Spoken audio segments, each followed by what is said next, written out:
This poem will not end apartheid. My words, no matter how beautiful, clever, or carefully strung together, will not end the occupation, allow the refugees to return, or create equality within Israeli society. The status quo, it's a fantasy, telling us it's okay to sit on our hands, called political art propaganda, rather than those who politicize our lives propagandists.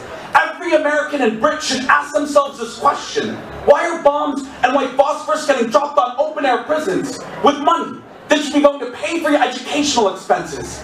And dear academics and leftists, I appreciate your books on Israeli massacres, but you refuse to take the bullets out of IDF guns with your stances. The problem is not just the occupation, or putting a better face on Zionism, because 750,000 Palestinians were displaced before those settlements were constructed, half of them before Israel was created. We don't need another book explaining the situation. We need a lesson plan. Stop the next bomb from dropping. Silence is complicity. Over-intellectualization tells us to theorize on the power of art. While farmers are kicked off lands, children are stolen on the way to school, people are caged and beaten and split from loved ones, bombed and broken in open-air prisons, bought and paid for with our tax dollars. We're part of the problem. That is not theoretical.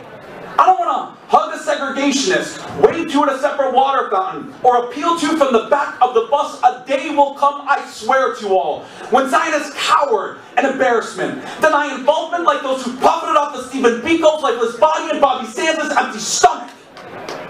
So yes, I'm going to boycott all Israeli products and go to the root of the conflict, because settlements are just the branches of a Zionist program. Every 729 cultural institution and dialogue farce, from Sabra to Ahava, Max Brenner to Aroma, Lev Leviv and Motorola, signing into your contract stacks up little to 63 years of continued ethnic cleansing. Finally, to all you artists building bridges between apartheid and normalization, you serve an agenda which rebrands colonialism as enlightened liberalism. Concerts, ballets, and raves in Israel's Sun City, a haven and party stop for pink washers who callously ignore Palestinian LGBT groups fighting against all systems of oppression. Palestinian civil society has spoken. Don't cross this picket line or cash in that paycheck sign apartheid. Put down stolen beauty, cancel that gig, and join the rest of us on the right side of history.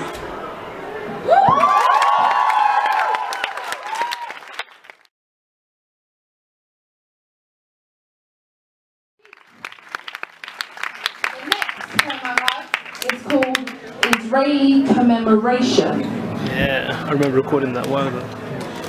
You can never dehumanize or desensitize me, so my work is to desystemize you, to get rid of those heartless cold views, so I can hear hearty warm news. You try to humanize a sister in a prison cell where she don't belong, she deserves bigger. You try to humanize a sister, rip off her clothes and think it's cool to go into her. You try to humanize a brother, put a dead brother naked on top of another. You try to humanize a brother, blindfold him and get thrills from feels of torture. You try to humanize a sister, rip off her scarf and then after her kufiyah. You try to humanize a brother, take away the Dan in the West Bank and Gaza, but you can't desensitize the Ummah. You do try to desensitize a sister, protesting for Palestine from coming from the UK, and you try to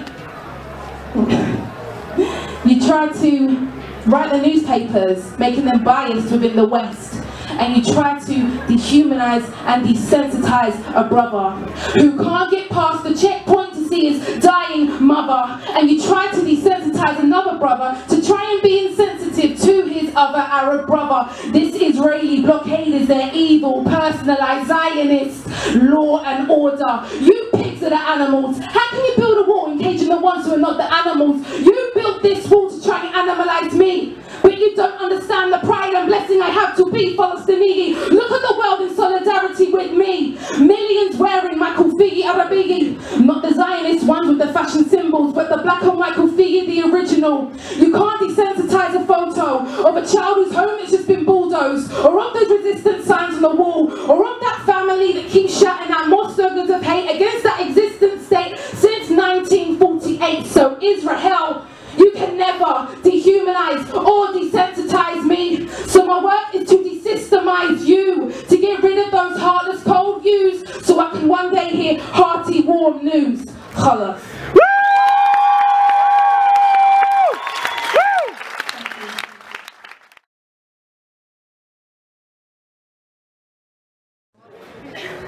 This is a piece that I wrote for a documentary that's coming out soon called The Riots Reframe. It's by my brother IAmHipHop, who was actually arrested by the police and put in jail for 2 weeks during the riots because he was on his way to see his grandma in Hackney, and they mistook him for an Islamic militant apparently, or something like that. The scarf that he wore in Ecuador apparently was dangerous, or I don't know, but he ended up in jail for 2 weeks at the service of Her Majesty. And this piece is called Criminals in Uniform. That was quite good. He held back then. He held back.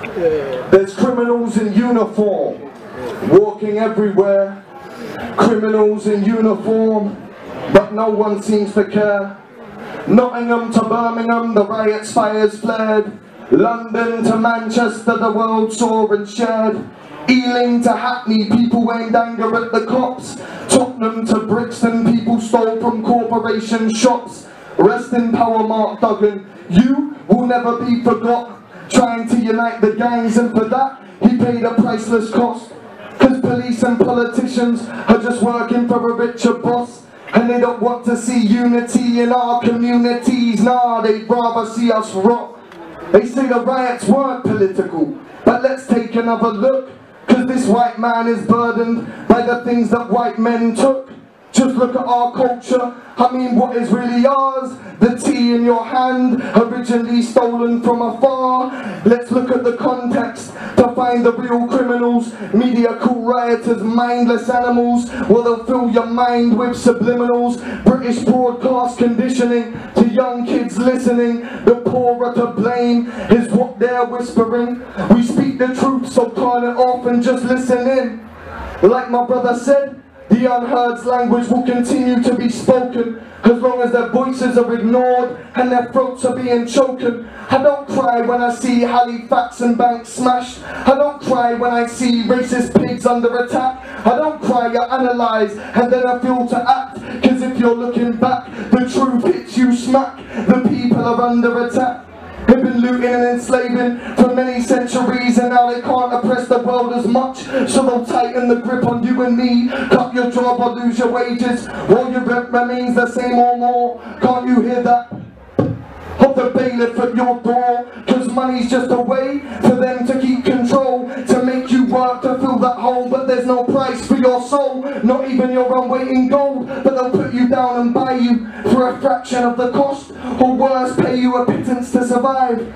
Cause there's not many jobs. Feed materialism that's more easily acquired if you shot or rob. Most look at these new uni fees like, waste all this time and money for what? Economic red alert, getting us to fill the bottomless pot. And the youth watch it all. No wonder they're so lost. Oh, there's criminals in uniform walking everywhere. Criminals in uniform, but no one seems to care.